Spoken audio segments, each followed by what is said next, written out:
जय हिंद, नमस्कार। मैं अंबर जैदी स्वागत करती हूँ आप सबका एक बार फिर से हमारे आज के कार्यक्रम में। और आज के कार्यक्रम में खास मेहमान हमारे साथ हैं पूर्व DGP Jammu Kashmir police SP वैद्य सर। और सर को कौन नहीं जानता।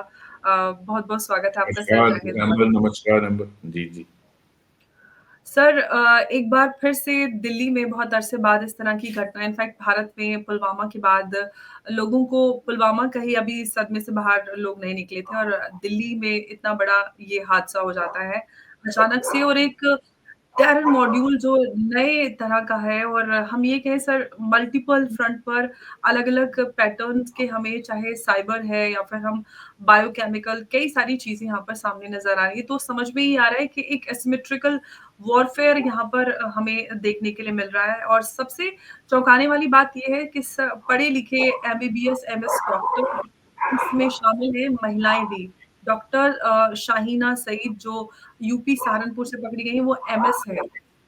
ये नौगाम के इमाम साहब यहाँ पर इस इनके सबके किस तरह से इन सबको रेडिकलाइज किया, और सारे डॉक्टर्स इसमें शामिल हैं, डॉक्टर उमर, डॉक्टर मुजम्मिल, और जितने भी लोग पकड़े गए सारे के सारे डॉक्टर। सो ये बड़ी चौंका देने वाली बात है। जम्मू कश्मीर में कुछ सालों पहले पत्थरबाजी को लेकर सवाल उठता था, अब वहाँ पर पत्थरबाजी नहीं हो रही है। अब वहाँ के पढ़े लिखे डॉक्टर्स, जो एक बात कही जाती थी कि जम्मू कश्मीर में डॉक्टर्स हैं, मेडिकल की पढ़ाई करते हैं, और दिल्ली में भी बहुत सारे अस्पतालों में वो डॉक्टर्स नज़र आते थे। अब ये जो नया एक एसिमेट्रिकल वॉरफेयर है, वो भी एक व्हाइट कॉलर्ड एक नोबेल प्रोफेशन से जुड़ा हुआ है। कितना खतरनाक है और कैसे सारी चीज़ें सब मुमकिन हो पा रही हैं। आगे आने वाले और कितने खतरे हम महसूस कर सकते हैं सर? अंबर देखो कश्मीर में बहुत चेंज ऑन ग्राउंड आई थी। आपने आप सभी जानते हैं, खासकर जब से 370 हटा 5 अगस्त 2019 के बाद, तो वहाँ हालात जो ऑन ग्राउंड था, सिक्योरिटी जो ग्रिड है बहुत स्ट्रांग थी, और इन सब चीज़ों पर काफ़ी रोक लगी, चाहे वो पत्थरबाजी हो, चाहे जो जुलूस निकलते थे, हड़तालें होती थी, बंद कॉल्स होती थी, ये सब पर काफ़ी रोक लगी। और इनफैक्ट इस सब को जो लीड करती थी, वो हम तो 1990 से उनको देखते आ रहे हैं, हुर्रियत, उस हुर्रियत का ही नामो निशान खत्म कर दिया गया, और बहुत इफेक्टिवली इनसे डील किया गया, और हर फ्रंट पे काम हुआ एक्सेप्टिंग वन। मैं समझता हूँ दो, एक दो फ्रंट जो बहुत इम्पोर्टेंट थे, उस पे काफ़ी काम और करने की ज़रूरत थी, जो नहीं, मेरी समझ के मुताबिक उस पे जिस तरह से कार्रवाई होनी चाहिए थी, वो है रेडिकलाइजेशन। आप बहुत सारे लोग सरकार में बैठ के टेररिस्ट की मदद करते थे, पाकिस्तान की आईएसआई के इशारे पे काम करते थे, उनको आइडेंटिफाई किया। मैं पीछे देख रहा था, कुछ 75 से ज़्यादा लोगों को नौकरी से निकाला, जिनके खिलाफ भी एडवर्स रिपोर्ट्स इंटेलिजेंस की आई कि ये लोग, इनके खिलाफ ये सबूत हैं और ये पाकिस्तान के इशारों पे काम करते हैं, टेररिस्टों की मदद करते हैं। उन लोगों को आइडेंटिफाई करके उनको भी ये सर्विस से निकाला गया। तो बहुत काम बहुत हुआ है, टू मतलब जब से 370 हटा है, बहुत फ्रंट में। और आप जो विजिबल है, वो आप कश्मीर में जाओगे आपको दिखेगा, वही लाल चौक जहाँ आज ओम जय जगदीश हरे का भजन वहाँ गाया जाता है, जहाँ एक टाइम पे ग्रेनेड और अंधाधुंध गोलियां हमने 90 में देखा है कि आप लाल चौक में गाड़ी से उतरते थे, आपको चारों तरफ से ग्रेनेड आते थे और फायरिंग होती थी। मैंने वो वक्त भी देखा जब मैं यंग एसपी होता था वहाँ। तो इतनी तब्दीली आई है, नो डाउट। बट एक फ्रंट, मुझे एक दो फ्रंट ऐसे हैं जहां सरकार को काफी मुझे लगता है काम की जरूरत है अभी भी उस पे। वो था रेडिकलाइजेशन, क्योंकि आप देखें, ये ज्यादातर आपने देखा होगा, ये जितने डॉक्टर हैं ये साउथ कश्मीर से ताल्लुक रखते हैं, है ना। आप देखिए अनंतनाग, पुलवामा, शोपियां, कुलगाम, ये सारा उसी इलाका। और यही बेल्ट है जहां जमात इस्लामी का बहुत बड़ा यू नो स्ट्रांग होल्ड है। और जब मैं डीजीपी था, अगर आपको याद होगा, आप उस वक़्त शायद फ़ॉलो करती होंगी। बुरहान वानी का जो इंसिडेंट हुआ था, बुरहान वानी का 2016 में हुआ था। तो मैं उसके इमीडिएटली बाद फिर special DG law and order, बाद में डीजीपी बना। तो ये सारा साउथ कश्मीर में ज़्यादा इसका, चूँकि जमात इस्लामी का होल्ड वहाँ ज़्यादा है, ये सारे डॉक्टर वहाँ से हैं। तो आप देखिए, इसका मतलब वहाँ रेडिकलाइजेशन और ये जो मुल्ला मौलवियों का नेटवर्क है, उस और जमात का जो नेटवर्क है, उस पे कार्रवाई जो होनी चाहिए थी, वो नहीं हुई है। और ये जो अंदर अ, उसको डोगरी में बोलते हैं अंदर गोचरी, मतलब अंदर ही अंदर आईएसआई जो है वो, उसने जब देखा कि आप ओवरग्राउंड कुछ काम कर नहीं पा रहे, ज्यादा टेररिज्म पे कंट्रोल हो गया, लड़के ज्वाइन करने के लिए विलिंग नहीं थे, उनको पता है कि 2 महीने में मारा जाएगा, तो सिक्योरिटी ग्रिड बहुत स्ट्रांग है, आप बच नहीं सकते, आप पत्थरबाजी नहीं कर सकते, आपके खिलाफ एफआईआर लगेगी, अंदर ठोकेंगे। वो जो इकोसिस्टम था जो इनकी मदद करता था, चाहे पॉलिटिकल पार्टीज थी, वो सारा उसको ध्वंस कर दिया गया। तो इसका इन्होंने देखा कि ये वाली ओवरग्राउंड ओवर्ट एक्टिविटी तो हम कर नहीं पा रहे, why not do the covert part. मुझे लगता है ये कोवर्ट तरीके से आईएसआई का जो नेटवर्क था, और इसमें आपको मैं ये बताना चाहता हूँ, ये सारे जो कश्मीर घाटी में मौलवी है ना, इसमें भी मौलवी का रोल है। एक मौलवी जिसने सबको रेडिकलाइज किया, आप बोल रहे थे, वो जी, मौलवी सब। नौगाम के मस्जिद के हाँ, इमाम। नौगाम का ये जो मौलवी है ना, ये सारे यूपी से आते हैं। आप ये अजीब पैटर्न देखेंगे कश्मीर में कि मैक्सिमम मौलवी जो हैं वो यूपी के हैं, सहारनपुर, और ये सारी इस बेल्ट के लोग हैं। और कश्मीरियों का बेड़ा गर्क इन मौलवियों ने किया।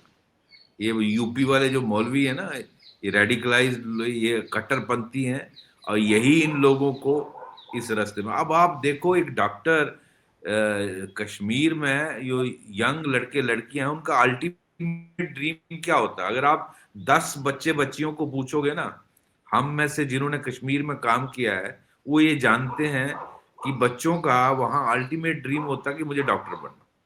अगर आप 10 बच्चों को पूछोगे, 7-8 बच्चे कश्मीरी कहेंगे कि हमने डॉक्टर बनना। ये उनका अल्टीमेट ड्रीम होता है। ये हो सकता है डॉक्टर बनना पूरे बाकी कंट्री में भी है, लेकिन जितना क्रेज कश्मीर में कहीं नहीं। आप देखो, ये बच्चे सब्सिडाइज्ड एजुकेशन है। जो अगर आपने यूएसए में और इंग्लैंड में डॉक्टर बनना हो, तो पता कितने मिलियन डॉलर्स लगते हैं, आपको करोड़ों रुपए खर्चना पड़ता है।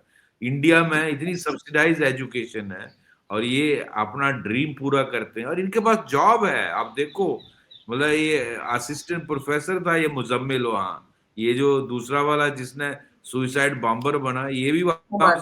अल फलाह यूनिवर्सिटी में असिस्टेंट।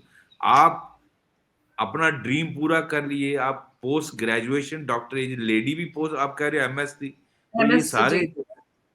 है ना।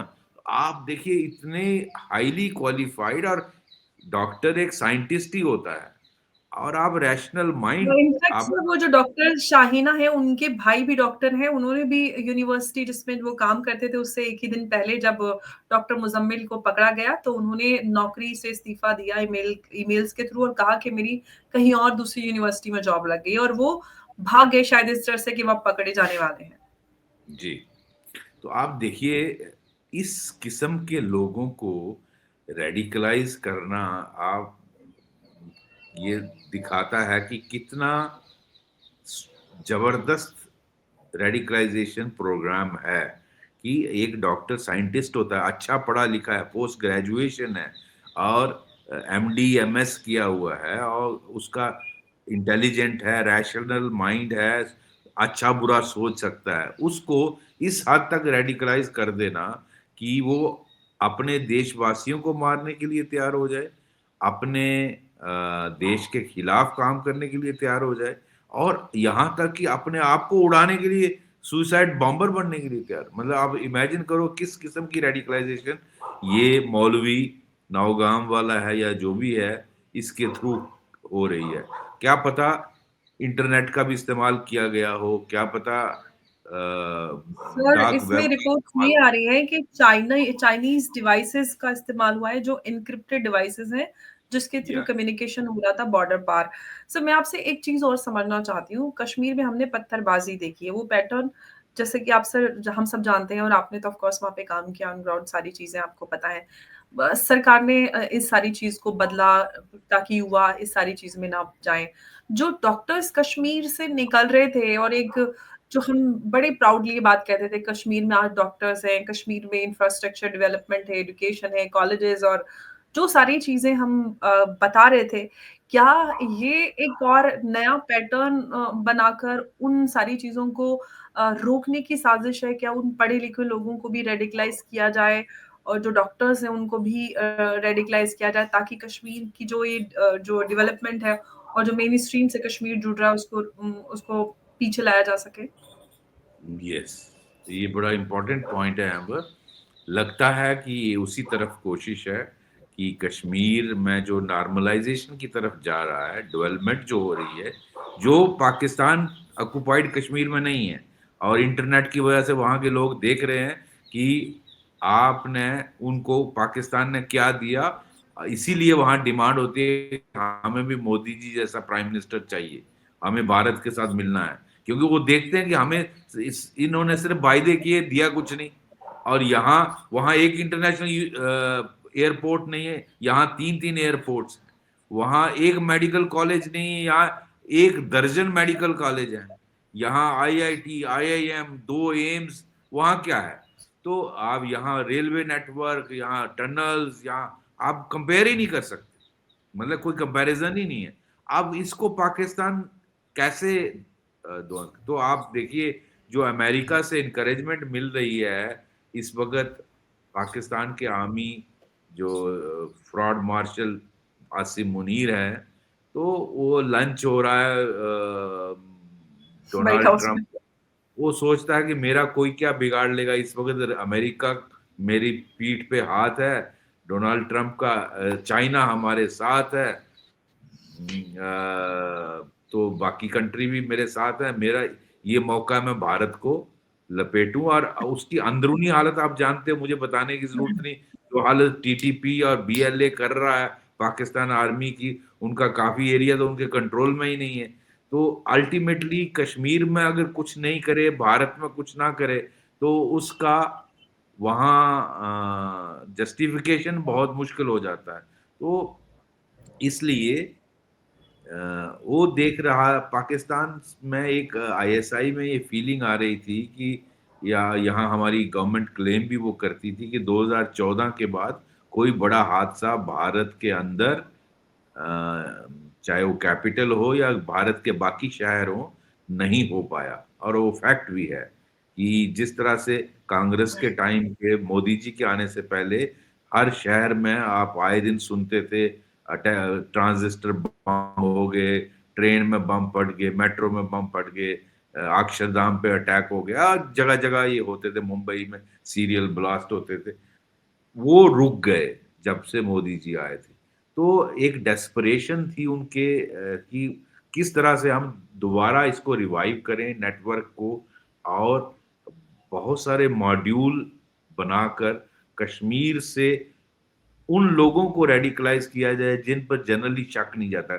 आप देखिए कश्मीरी डॉक्टर्स जो हैं, अगर आप दिल्ली, अब मैं दिल्ली गया था, तो हॉस्पिटल, किसी भी हॉस्पिटल में जाओ आप, मैं देखेंगे कश्मीर के डॉक्टरों का भरमार होता है हर जी, हॉस्पिटल। बिल्कुल सर। मैं तो खुद दिल्ली में रहती हूँ, हम देखते हैं कि हर हॉस्पिटल में कश्मीरी डॉक्टर्स तो मिलेंगे आपको। डॉक्टरों को जनरली आदमी शक की निगाह से नहीं देखता, इज्जत समाज में होती है। आप अपने आप को पूरा, जिस तरह भगवान के सामने सरेंडर करते हो, आप डॉक्टर को भगवान का ही दर्जा देते हो। अपने वो आपको क्या दवाई दे रहा है, क्या आपको आपकी बॉडी के साथ कर रहा है, you don't question the doctor. So that is the kind of respect doctors command. तो देखिए किस तरह से आईएसआई ने ये डॉक्टर्स का टेरर मॉड्यूल बनाया और इन सबको प्लेस किया। मेरा ये मानना है कि इट इज नॉट ओवरनाइट। 2 4 5 दिन में या 2 4 हफ्तों में किया हुआ है। No, it's a long term module, terror module, जिसमें इन डॉक्टरों को पूरे अपनी ग्रिप में लिया गया, और उनको, सॉरी, उनको किस तरह से लाया गया अपने नेट में, और उनको रेडिकलाइज करके इस ब्रेन वॉशिंग करके इस लेवल पे लाया कि वो ये सब करने के लिए तैयार हो गए। सब कुछ छोड़ने के बाद कि उनकी अच्छा कैरियर है, उनकी अच्छी पे है, उनकी इज्जत है, इस देश ने उनको क्या नहीं दिया, जो हजारों लाखों बच्चों को नहीं मिलता है वो इनको मिला। उसके बावजूद भी ये इस किस्म की रिलीजियस रेडिकलाइजेशन की कि वो सब कुछ छोड़ के आप अपने देशवासियों को मारने के लिए, अपने आप को मारने के लिए तैयार हो गए। तो आप देखिए, this is the kind of network which Pakistan ISI is using within Kashmir Valley to hit and target rest of country including the capital of India। और ये मैं समझता हूँ मोदी जी पर भी ये basically it is a message for him. Modi ji का वो जो था ना कि जब से हम आए हैं तो 2014 से कोई बड़ा अटैक नहीं हुआ, ये फैक्ट है। कोई बड़ा, जिस तरह से हमने कांग्रेस के समय में हुँ। देखा वैसा नहीं हुआ, और ये रुक गया था बहुत स्ट्रांगली, इसको इस पे काबू पाया गया। लेकिन ये जो कल वाला हादसा है, लेकिन मेरा, मैं यहाँ आपके दर्शकों को आपके थ्रू ये बताना चाहता हूँ, ये साजिश तो बहुत बड़ी थी। अगर जिस तरह का देखो 2900 केजी या 3000 किलो जो भी अमोनियम हुँ। नाइट्रेट भी था, ये explosive material, this could have cost thousands of deaths. तो एब्सोल्युटली। और साथ में सर वो राइसिन भी थी, जो राइसिन गुजरात। वाला, गुजरात वाला, उसमें भी हजारों लोग मारे जा सकते थे। तो ये जो दोनों साजिशें हैं, इस तरह पूना में एक टेरर मॉड्यूल निकला, इस तरह, और मेरा ये सवाल है कि इस तरह के कितने मॉड्यूल हैं कंट्री में, क्या वो सर हम। एक और सर मैं आपसे यहाँ पे बात ऐड कर देना चाहती हूँ आपकी बात में, क्योंकि अभी और जो अपडेट्स आ रहे हैं उसमें ये पता चला है कि इसी तरह से कई और कार्स खरीदी गई थी और वो अभी भी एक्टिव है, उनका पता लगाने की कोशिश की जा रही है। जो दिल्ली एनसीआर में इनफैक्ट सर कई सारे एक्सपर्ट्स का ये दावा है कि ब्लैक स्वॉन अटैक भारत में हो सकता है, अभी भी खतरा टला नहीं है। तो क्या सर हम इसको ये सोचें कि अभी जो हमारी एजेंसीज़ हैं उनको और काम करने की ज़रूरत है, जो गिरफ्तार लोग हैं उनसे और जो जानकारी है ताकि आने वाले खतरे से हम निपट सकें?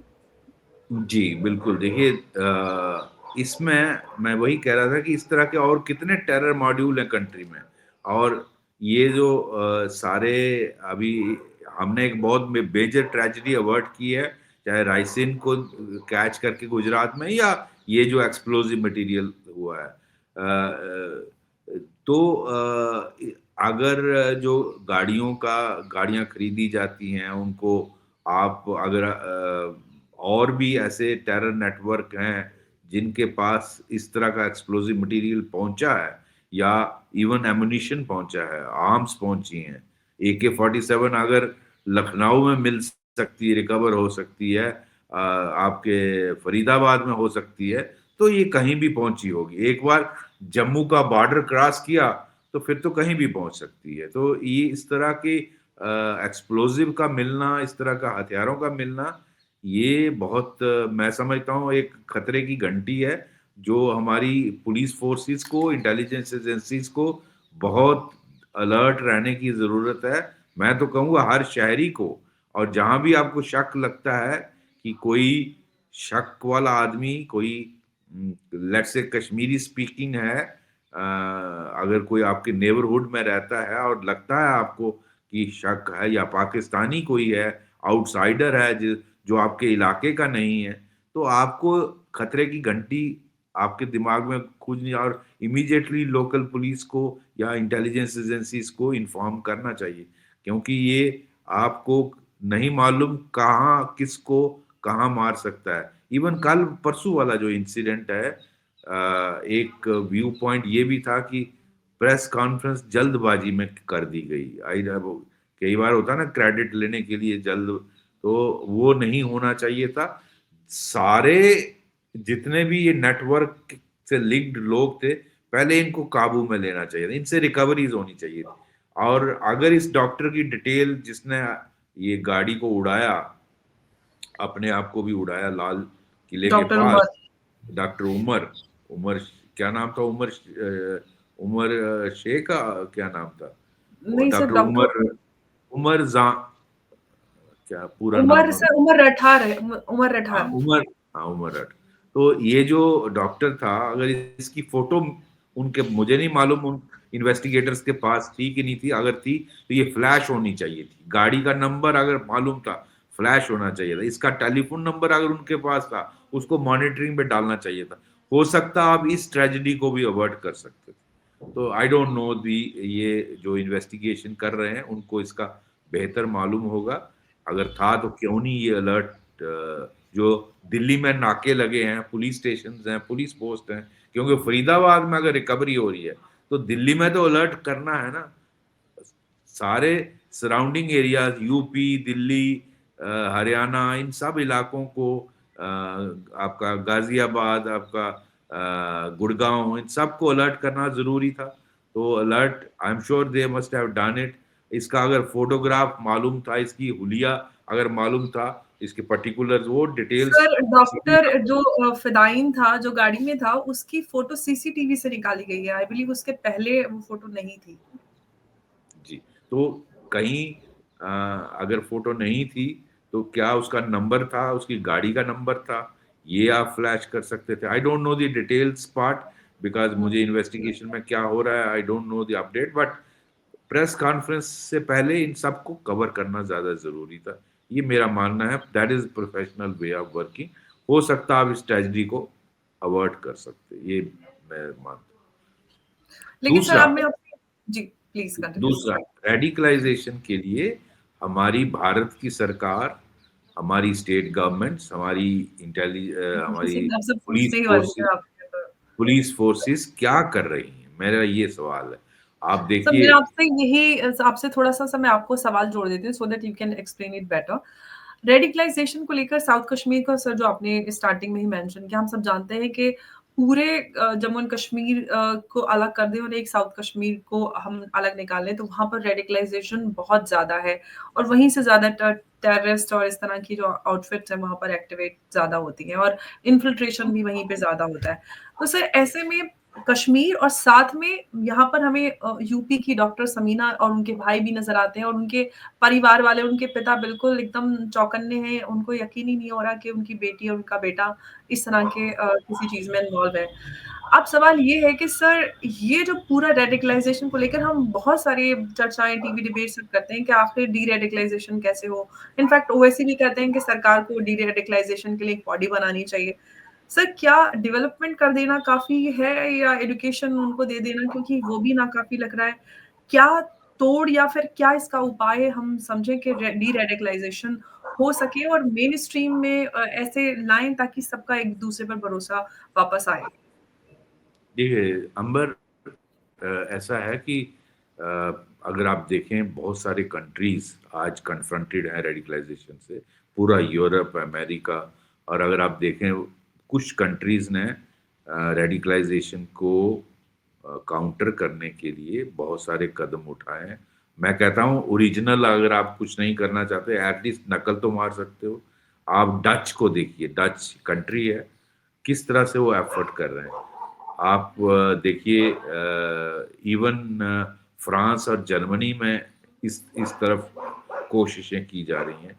हमें, we are surrounded from one side from Pakistan and the other side now Bangladesh is also coming.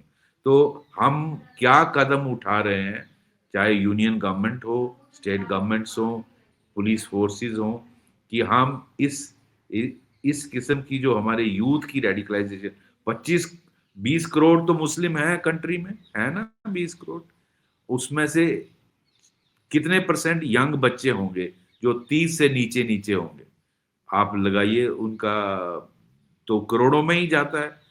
उनके लिए उसमें से कितने बच्चे हैं जो मदरसा में भी जाते हैं और वहाँ क्या पढ़ाया जाता है मुझे बताने की आपको जरूरत नहीं, यू नो योरसेल्फ। और ये नया चैलेंज है कि जो पढ़े लिखे, ये तो मदरसा साहब नहीं है डॉक्टर्स, ये तो अच्छे स्कूलों से कॉलेजेस से पढ़े हैं और हाईली क्वालिफाइड है। तो इस तरह की जो रैशनल माइंड के लोग हैं उनको टारगेट करके रेडिकलाइज किया जा रहा है। तो आप देखिए किस तरह का चैलेंज है इस कंट्री के लिए। तो हमें बहुत सारे कदम उठाने की जरूरत है। उसमें मल्टी फ्रंट पे प्रोग्राम चलाना पड़ेगा कि आप रेडिकलाइजेशन को काउंटर कैसे करें। जो पाकिस्तान को तो सूट करता है, उसको तो वो जो 2.5 फ्रंट वाली बात हमारे एनएसए साहब ने कहा, वो बिल्कुल सही है। आप पाकिस्तान, चाइना, बांग्लादेश को तो डील कर अब तो लोगे, सर 3.5 हो गया सर, वो अब तो 3.5 हो गया। अब तो 3.5 हो गया। तो आपका जो अंदर वाला हिसाब है उसको तो संभालो ना। उसको संभालने के लिए आप क्या कदम उठाए, मेरा ये सवाल है। तो उसके लिए बहुत कुछ करने की जरूरत है। उसमें कम्युनिटी लीडर्स का भी साथ लेना चाहिए भैया। These are the things. जैसे मैं छोटी सी चीज बात बोलता हूँ। अब आप जानते हो काफिर शब्द यूज किया जाता है, all those who do not follow Islam as a faith. क्या काफिर वर्ड यूज करना सही है? क्या गवर्नमेंट इस पे कुछ कर सकती है? क्या कम्युनिटी लीडर्स पे आप बात कर सकते हो इस तरह का, भाई ये वर्ड यूज नहीं होगा? इस तरह बहुत सारी चीजें। मैं लेडीज को बहुत सारे कंट्रीज ने तो बुर्का बैन कर दिया, आपने देखा किस तरह से कंट्रीज बैन ये करी। फ्रांस है, बिल्कुल। है और बहुत कई बहुत सारे। सारे, बहुत सारे। अब वो जो मेलोनी की कंट्री है उस इटली। इटली, उसने भी किया। तो इस तरह के मैं एग्जांपल्स दे रहा हूं। तो इस तरह के 50 कदम उठाए जा सकते हैं with the taking community leaders also on board. और आपका इसमें जो रिलीजियस इंस्टीट्यूशंस हैं, आज भी वहां किस तरह का लिटरेचर पढ़ाया जाता है, क्या वो भारत की संस्कृति से मेल खाता है? क्या उसको हम जो अपने बच्चों को जो लाखों की तादाद में है जो हम पढ़ा रहे हैं, करोड़ों सर। वो है क्या? करोड़ों। करोड़ों करोड़ों, है बच्चे, करोड़। करोड़ों बच्चों को आप अगर भारत से नफरत करना सिखा रहे हो, तो उसमें भारत सरकार, भारत का एजुकेशन डिपार्टमेंट, स्टेट गवर्नमेंट्स क्या कर रही है? मेरा ये सवाल है। क्या सर हमारा मैं फर्ज नहीं? आपसे कुछ कहना चाहती हूँ यहाँ पे, क्योंकि सर आप इन सारी चीज़ों पर काम करते हो, क्योंकि मैंने भी डी-रेडिकलाइज़ेशन इन सारी चीज़ों को लेकर मैं काफ़ी सालों से बात कर रही हूँ। सर सबसे बड़ी बात ये है कि जो रेडिकलाइज़ेशन है सिर्फ़ उन बच्चों का या उन लोगों का नहीं है जो मदरसे में आते हैं।